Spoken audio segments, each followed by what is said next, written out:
Hello folks, Charlie Wester is back again with a Season 6 themed video, and since the finale is just under a week away and someone suggested it, I figured why not go balls to the wall and make some bold predictions for the season finale. They are partially based on the preview for episode 10, as well as general hints and potential spoilers that were made throughout the series thus far, and of course my own crazy mind. Now put on your tinfoil hats because I will be going all out in this video since it's really my last chance to do so. Oh, and also possible spoiler warning, so don't watch this if you want to keep the last episode completely and entirely a surprise. Tell him what you did to her. Tell him! After events in the last episode, I know a number of people were wondering what's going to be transpiring between Davos and Mel in the finale, considering it looks like he'll be finally calling her out for her execution of Shireen Baratheon. While I don't doubt that she'll admit to her murder, and I can't imagine Jon would be too impressed with her, I really doubt that Mel would be killed off so soon. Not only because she's an essential tool in the fight against the White Walkers, but also considering the following exchange she had with Arya in Season 3. I see a darkness in you. And in that darkness, eyes staring back at me. Brown eyes, blue eyes, green eyes.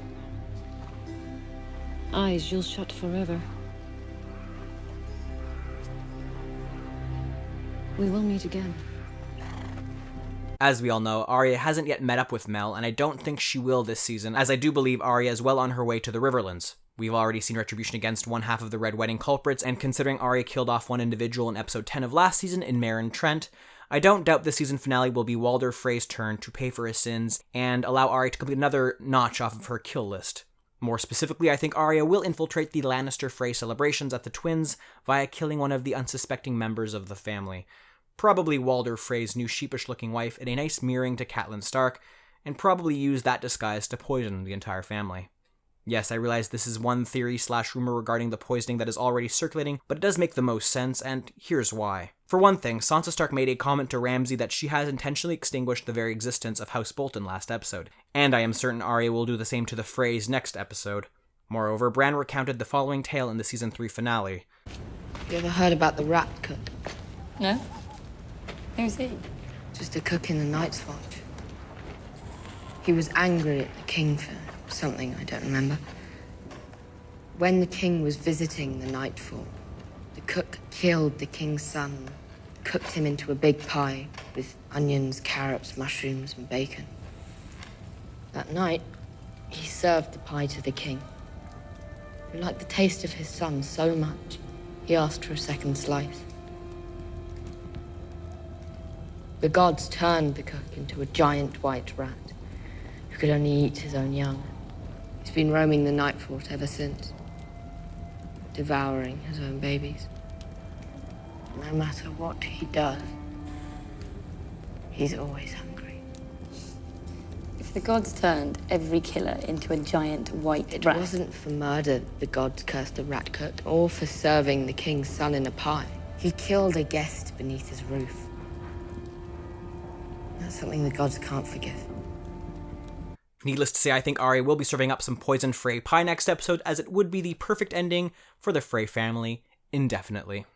Now, I know we all saw Jaime, and that does make me wonder whether or not he'll be safe, but my hunch is that with Riverrun under Frey control, he'll be trying to hurry back to King's Landing to be with Cersei. So he should be able to escape the massacre just in time, but I think if he even makes it back to King's Landing, he'll be in for quite a surprise. As we've discovered last episode, and as I've been preaching for the past few seasons, there are caches of wildfire under the city, and Cersei has every intention of using those vats against the Sparrows. Now, I think many of us strongly suspect Tommen will meet his demise next episode. My hunch is that the High Sparrow will bring up some possible new evidence against Cersei to show that she not only had a relationship with Lancel, but was also unfaithful to Robert Baratheon via an affair with her brother, Jaime. I realize many wonder why the High Sparrow would do that, considering he now has complete control over the young king, but the fact remains that there are a few important counselors who are not under the sway of the High Sparrow, namely Kevin Lannister and Grandmaster Pycelle, and if the Sparrows are to have immediate control over the nation, they would want to have a representative of their their own to use as they so choose. Now, the irony of that is I think Cersei will play a role in the killing of Pycelle and Kevin for having effectively left her to the mercy of the Sparrows. That aside, however, I would be inclined to think that without an unquestionably legitimate king in Tommen, the Faith will simply declare Margaery as the new Queen of Westeros through some form of faith-like election, or perhaps they will even reveal Gendry Baratheon as their chosen heir, since he is a true-born son of Robert Baratheon, and he is above all a commoner, something that the Sparrows appear to value. Maybe they will even try to orchestrate a marriage between Margaery and Gendry if they have time. Who knows? Anyway, I think this new information will drive Tommen to be killed, whether by his own choosing, as some sources would suggest, or from the chaos that would potentially ensue after that revelation. Once that takes place, you can bet that Cersei will hit her limit, and just as Tyrion mentioned how the Mad King nearly burned King's Landing to the ground, Cersei will be successful this time, and if Jaime makes it back to the city by the end of the season, he will find that he was too late to stop his sister, Lover, from utilizing the Mad King's wildfire. Now, some of you may recall the following vision Dany had in the House of the Undying in Season 2.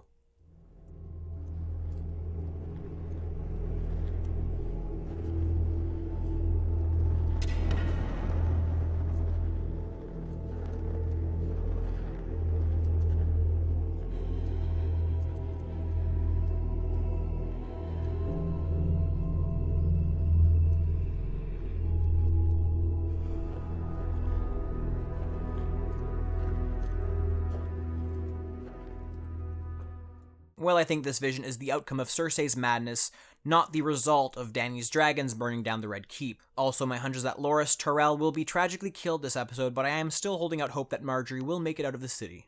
Anyway, the last character arc I want to touch on based on the preview is that of Dany. Evidently, there is little left to explore in Meereen, but obviously Tyrion mentioned this past episode that they barely have enough ships to cross to Westeros with their army. As a result, I think Dany is waiting for the arrival of Euron Greyjoy at Meereen to obtain his fleet. Now, unfortunately, I think Euron's character in the show wasn't meant to be as epic as he is in the books.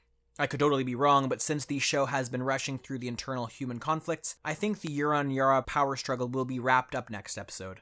He'll probably show up to the city offering his hand to Dany in marriage for his fleet, and she'll probably flirt with him for a little bit or something of that sort, but my gut tells me shit will hit the fan. Now, this is book territory, and I could see them omitting this for the next episode, but if they include this info, then this is how I see things going down. Euron will either pull out the dragon horn he possesses in the books and will try to use it to control the dragons. Perhaps one, maybe Viserion in this case, will be driven to try and fight the other two, and worst case scenario, he might die, but I do think Dany will quickly kill Euron before he is able to go too far. Once he has been dealt with, she'll come into the possession of some added ships, and this will be the nail in the coffin that has prevented her from venturing west these past 6 seasons. I know this outcome is probably not the most epic or the most popular for many of us, especially those who know what Euron is like in the books, but I really think the show is unfortunately trying to rush through certain book plot points intentionally. If you disagree, or if you have a better theory on how events at Meereen, or any other scenarios, for that matter, will transpire next episode, please feel free to share them in the comment section below, as I am dying to hear other people's thoughts on that. Of course, there are certain other scenes or events that I anticipate seeing, such as a final flashback to the inside of the Tower of Joy, Bran and Benjen finally reaching the southern half of the wall itself potentially coming down in the final shot, and if not, then at the very least the White Walkers will finally be crossing to the other side. Remember, the episode is entitled The Winds of Winter, and I absolutely expect that notion to be played up for the final shot of the episode. Okay, folks, I'll leave my crazy predictions at that. Please don't forget to like and subscribe if you enjoyed, and of course, I will see you all next time. I cannot give you back your homes, but perhaps I can give you just